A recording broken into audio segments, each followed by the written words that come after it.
ನಮಸ್ಕಾರ ಎಲ್ರಿಗೂ. ನನ್ನ ವಿಡಿಯೋ ನೋಡ್ತಾ ಇರೋ ನಿಮ್ಗೆಲ್ರಿಗೂ ತುಂಬ ಹೃದಯದ ಧನ್ಯವಾದಗಳು. ನಾನು ನಮ್ಮೆಲ್ಲರ ಪ್ರೀತಿಯ ತಂದೆ ತಾಯಿ ಬಗ್ಗೆ ಕವನ ಬರೆದಿದ್ದೀನಿ, ಓದ್ತೀನಿ ಕೇಳಿ. ದೊರಕುವುದೇ ತಂದೆ ತಾಯಿಯ ಸೇವೆ ಮಾಡುವ ಭಾಗ್ಯ ಎಲ್ಲರಿಗೂ, ಅರಿಯದಾದೆ ಮಾತಾಪಿತೃಗಳ ಸೇವೆ ಮಾಡುವ ಭಾಗ್ಯ ಕೆಲವರಿಗೇಕೆ ಇಲ್ಲ, ಇದು ನನ್ನ ಅಂತರಾಳದ ಕೂಗು. ಮಾಡಿದರೂ ಬಿಟ್ಟರೂ ಮಾಡಲಾಗದಿದ್ದರೂ ಹೊಟ್ಟೆ ತುಂಬುವಳು ಸರ್ವರಿಗೂ. ಅನಾದಿ ಕಾಲದಿಂದಲೂ ಹಗಲು ಇರುಳು ಎನ್ನದೆ ಸಲಹಿತಳು ಭೇದ ತೋರದೆ, ಹಿರಿ ಕಿರಿ ಎನ್ನದೆ ಪ್ರಾಣ ಒತ್ತೆ ಇಟ್ಟು ಬೆಳೆಸಿದ ಮಗು. ದುಡಿದು ದುಡಿದು ಆಯಾಸವಾದರೂ ನಗುವಳಲ್ಲ ತನ್ನ ಕಂದನ ಮಾತು ಮಾತಿಗೂ.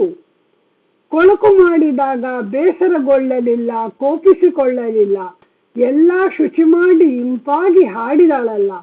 ತಂದೆ ತಾಯಿ ಬಳಿ ಇರಲು ಮಕ್ಕಳಿಗೆ ಸೋಲೇ ಇಲ್ಲ. ಓದಿಸಿ ಶಾಲೆಗೆ ಕಳಿಸಿ ಉನ್ನತ ವ್ಯಾಸಂಗ ಕೊಡಿಸಿ ಯಶಸ್ಸಿನ ಮೆಟ್ಟಿಲನ್ನು ಹತ್ತಿಸಿದೆ ಎಲ್ಲ.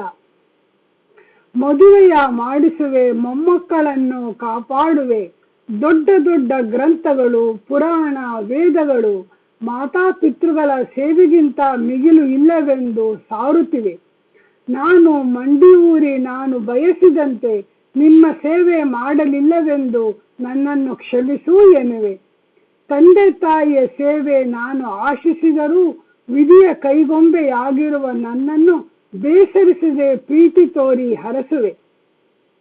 ಯಾವ ಜನ್ಮದ ಪುಣ್ಯವೋ ತಂದೆ ತಾಯಿಯ ಸೇವೆ ಸಿಗಲು, ಇದಕ್ಕೆ ಯಾವ ಕಾರಣವೋ ಪೂರ್ವಜನ್ಮದ ಕರ್ಮ ಎನ್ನಲು.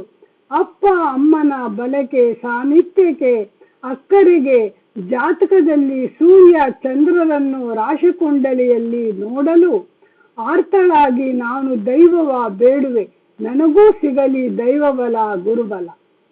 ಹುಣ್ಣಿಮೆಯ ಚಂದ್ರನೇ, ಮಾತೃಕಾರಕನೇ, ಹರಸು ಬಾ ಅಮ್ಮನ ಸೇವೆ ಸನಿಹ ಸಿಗಲೆಂದು. ಜಗಕ್ಕೆ ಕಣ್ಣಾದ ಪಿತೃಕಾರಕ ಸೂರ್ಯನೇ, ಕರುಣಿಸು ಪಿತನ ಹಾರೈಕೆಯನ್ನು. ಸಹೋದರ ಸಹೋದರಿ ಪತಿ ಹೆತ್ತವರು ಎಲ್ಲರಿಗೂ ಆಶ್ರಯವಾಗಲಿ ಒಂದೇ ನೆಲ, ಕುಡಿಯಲು ಸಿಗಲಿ ಸಿಹಿಯಾದ ಜಲ. ಧನ್ಯವಾದಗಳು. ಇಷ್ಟ ಆಯ್ತಾ? ನಿಮ್ಮ ಅಭಿಪ್ರಾಯ ತಿಳಿಸಿ. ನನಗೆ ಪ್ರೋತ್ಸಾಹ ಮಾಡ್ತಾ ಇರೋ ನಿಮ್ಗೆಲ್ರಿಗೂ ತುಂಬ ಹೃದಯದ ಧನ್ಯವಾದಗಳು. ಮತ್ತೊಮ್ಮೆ ನಿಮ್ಗೆಲ್ರಿಗೂ ನಮಸ್ಕಾರ. Thank you.